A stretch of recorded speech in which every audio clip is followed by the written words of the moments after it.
बात पश्चिम बंगाल की करते हैं, जहां 21 घंटे बाद नतीजे आएंगे।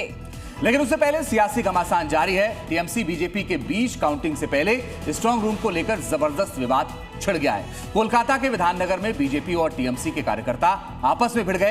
विवाद शुरू हुआ स्ट्रांग रूम के बाहर तंबू लगाने को लेकर, जो देखते ही देखते हाथापाई और नारेबाजी में बदल गया।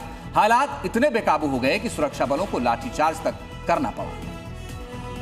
तो आपको बताएं कि अलग अलग जो जगहों से खबरें आई, उसमें खास तौर पर यह हुआ कि तंबू लगाने को लेकर के विवाद हो गया और बीजेपी और टीएमसी के कार्यकर्ता आपस में भिड़ गए। 21 घंटे बाद नतीजे हैं, लेकिन उससे पहले संग्राम छिड़ गया है।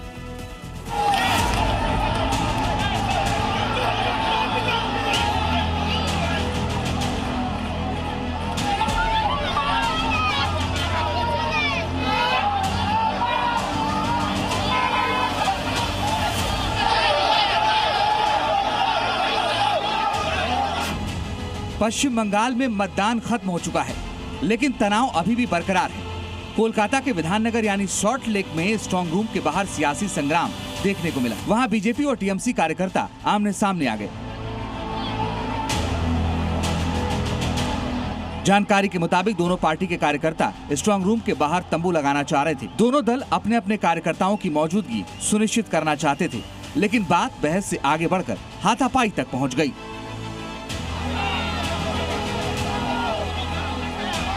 दोनों पार्टियों के कार्यकर्ता झंडा दिखाकर एक दूसरे के खिलाफ नारेबाजी करने लगे, जिससे तनाव की स्थिति बन गई, जिसके बाद झड़प शुरू हो गई। हालात इतने बिगड़ गए कि केंद्रीय सुरक्षा बलों को लाठीचार्ज करना पड़ा, जिसके बाद हालात सामान्य हुए। हम लोग सभी थे। क्या हुआ आधी रात को, क्या हो गया यहाँ? आधी रात को वो टीएमसी लोगों उधर थे 300-400 जन, और इधर हमारा 300-400 जन कार्यकर्ता थे। उधर से फ्लैग लेके आ गए, इधर हमारा ये टेंट पे। ये जगह तो आपको असाइन की गई ना? इधर साइन किया है। तो यहाँ झंडे क्यों लगा रहे थे? इधर कब्जा करने वाले थे, उनका इरादा था ये भी कब्जा करेंगे, जैसे सब जगह कब्जा करते। मौके पर दोनों पार्टियों के उम्मीदवार भी मौजूद थे और उनके साथ बड़ी संख्या में समर्थक भी थे। विधाननगर कॉलेज के सामने का इलाका पूरी तरह तनावग्रस्त हो गया। रात में बीजेपी टीएमसी दोनों आदमी था, कुछ बात हुआ है। हम लोग नहीं था, नहीं बोल सकता। अच्छा, क्या हुआ? वो आरोप लगा रहे हैं कि हमारी जगह जो है झंडे जो आप देख रहे हैं बीजेपी के, वो हटा के टीएमसी के झंडे लगा दिए, इसलिए बवाल हो गया। नहीं, वो हम लोग नहीं, ऐसा नहीं था क्या? नहीं सर, वो लोग तो झूठ बोल रहा है, सभी तो झूठ बोल रहा है। वो लोग हार गया, इसलिए सब झूठ बोल रहा है। वहीं भवानीपुर में स्ट्रांग रूम की सुरक्षा कड़ी कर दी गई है। 200 मीटर के दायरे में किसी को भी आने की अनुमति नहीं है। किसी भी तरह की गड़बड़ी को रोकने के लिए बड़ी संख्या में सुरक्षा बलों की तैनाती की गई है। हर गतिविधि पर नजर रखी जा रही है, ताकि काउंटिंग से पहले स्थिति पूरी तरह नियंत्रण में रहे। इससे पहले शुक्रवार को भी स्ट्रांग रूम को लेकर बड़ा विवाद सामने आया था। बीजेपी ने आरोप लगाया कि बिना अनुमति स्ट्रांग रूम खोला गया और इसे कई बार खोला जा चुका था। पार्टी नेताओं ने प्रशासन से शिकायत की, जिसके बाद 6 अधिकारियों के निलंबन की बात भी सामने आई थी। यानी वोटिंग खत्म होने के बाद भी बंगाल की सियासत में उबाल कम नहीं हुआ है। अब नजरें काउंटिंग डे पर हैं, जहां ये तनाव और आरोप प्रत्यारोप क्या रंग दिखाते हैं, ये देखना बेहद अहम होगा। ब्यूरो रिपोर्ट, जी मीडिया। और चलिए अब आपको ग्राफिक्स के जरिए समझाते हैं किस तरीके से पश्चिम बंगाल में सरकार बनने से पहले संग्राम छिड़ा हुआ है। विधाननगर में जबरदस्त बवाल देखा गया, जहां पर टीएमसी और बीजेपी के समर्थक आपस में भिड़ गए। वजह यह थी कि स्ट्रांग रूम के बाहर तंबू लगाने को लेकर होड़ मची और इसीलिए यह विवाद हुआ। और क्यों तंबू लगाना चाहते थे, ये भी बताते हैं। ईवीएम की सुरक्षा ये कार्यकर्ता सुनिश्चित करना चाहते थे। इसके बाद दोनों गुटों में तीखी बहस हुई, नारेबाजी हुई और फिर ये सब कुछ हिंसक झड़प में तब्दील हो गया। इसके बाद केंद्रीय बलों का लाठीचार्ज और भारी पुलिस बल की तैनाती यहाँ पर एक्शन के तौर पर की गई। वहीं आपको बता दें कि विधाननगर के जिस इलाके में स्ट्रांग रूम को लेकर बवाल मचा हुआ है, वहां से जानकारी दे रहे हमारे सहयोगी आयुष। मौजूद हैं विधाननगर कॉलेज में, जहां 3 विधानसभाओं की ईवीएम इस वक्त मौजूद है। कड़ी निगरानी है, बंगाल पुलिस के जवान मौजूद हैं, सेंट्रल फोर्सेज यहां पर पूरी तरह से तैनात हैं, मुस्तैद हैं और लगातार निगरानी की जा रही है। लेकिन आधी रात को विधाननगर कॉलेज के ठीक पास में टीएमसी और बीजेपी के समर्थक भिड़ जाते हैं। विधाननगर कॉलेज की अहमियत इस वजह से क्योंकि 3 विधानसभाओं की ईवीएम यहाँ पर है, राजरहाट, गोपालपुर, राजरहाट, न्यू टाउन और साथ ही विधाननगर की ईवीएम है, जिन तीनों सीटों पर इस वक्त टीएमसी का कब्जा है।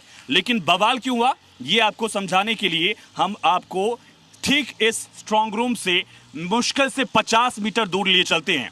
आप देखिएगा ये चलता फिरता रास्ता है और इस कॉलेज के ठीक सामने आपको इधर बीजेपी का झंडा दिखेगा, बीजेपी के कैंप्स दिखेंगे। पूरे रास्ते में आपको सुरक्षा बल आपको तैनात दिखेंगे, सेंट्रल फोर्सेज हैं, बंगाल पुलिस लगातार मुस्तैद दिख रही है। और यहाँ पर ये जो बीजेपी के झंडे आप देख रहे हैं, इधर ठीक राइट साइड में कैंप आपको टीएमसी का दिख रहा है।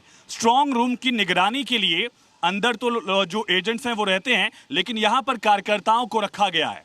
और यहीं पर आधी रात को, रात 11:50 पर दोनों दल के कार्यकर्ता आमने सामने आ गए। रात को कौन था आप में से यहाँ? हम लोग सभी थे।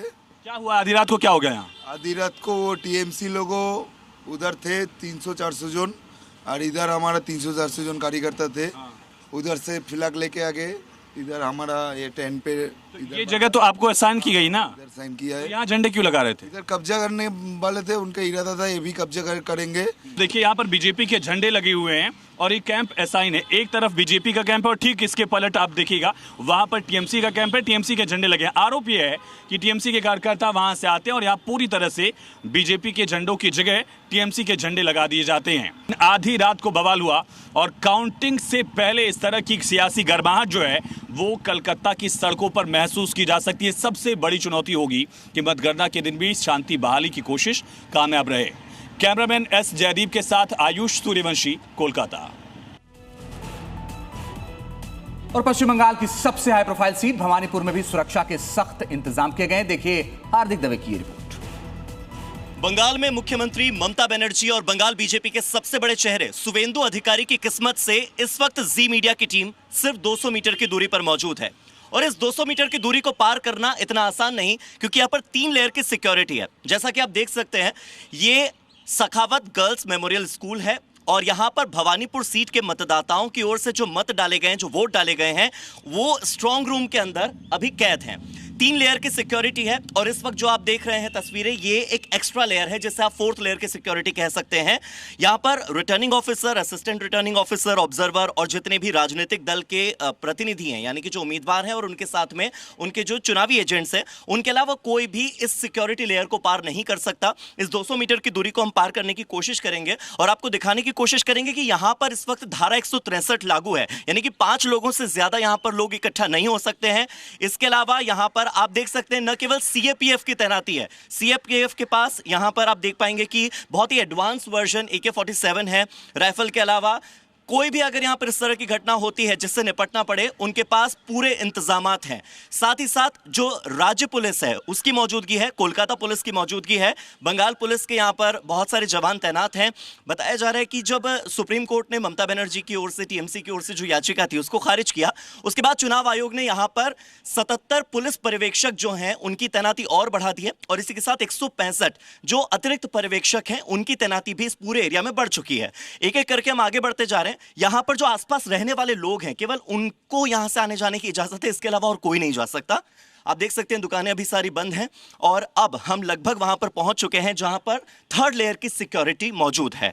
इस 3rd लेयर की सिक्योरिटी को अगर आप देखेंगे तो एक एक करके चेकिंग की जा रही है कि यहां से कौन आ रहा है, कौन जा रहा है। गाड़ियों की आवाजाही पूरी तरह से बंद है और जो यहां पर पुलिस ऑफिसर्स मौजूद हैं, अगर मैं आपको गौर से दिखाऊं, आप देखिए बॉडी वॉर्न कैमरा भी है, यानी कि यहां से अगर एक भी शख्स गुजरता है, उसका चेहरा, उसका मोहरा, उसकी एक एक गतिविधि, उसकी एक एक हरकत इस कैमरे में रिकॉर्ड होगी